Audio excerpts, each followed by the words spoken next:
Speaking on mortgage finance, that's been one of the biggest barriers. Yeah. Stopping housing delivery. So maybe we can speak to these barriers that exist that stop housing delivery. Because Abuja is probably the most expensive city to buy housing. It's even more expensive than Lagos on average.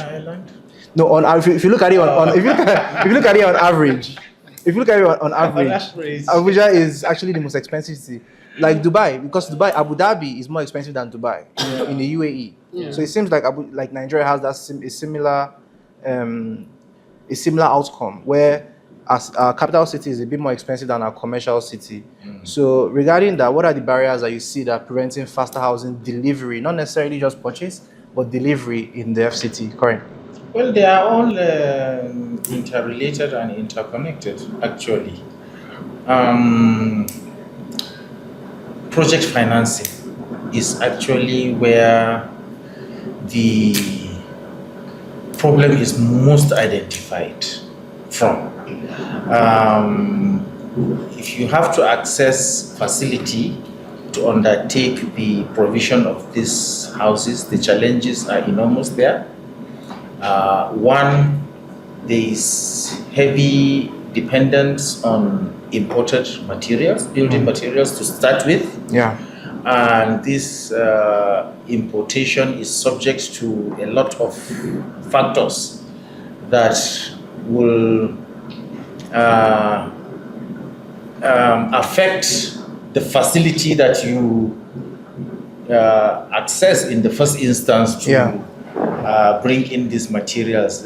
We've had this reflected in a lot of the projects that we do undertake in the FCDA here, for example, in other departments like engineering or public building, where you have signed contracts for constructions. And for example, these items that have to be imported, they are captured at a particular rate as at the time the contract was signed. Yes.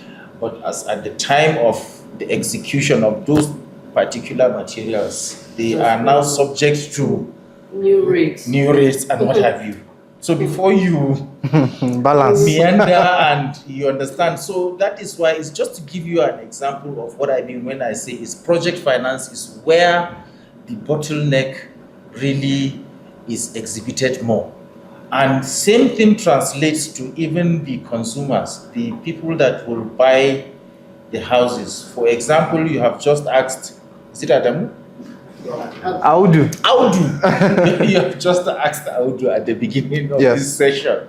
You know, so somebody like Audu has his incomes and budget and what have you at a particular time, you know, and before he could go and secure the facility that he will be able to afford within his income, there are some other factors that will come, and by the time you do the calculation, suddenly he is not off from his intended budget, and then he has to start scouting for another option of how to. So it is project financing and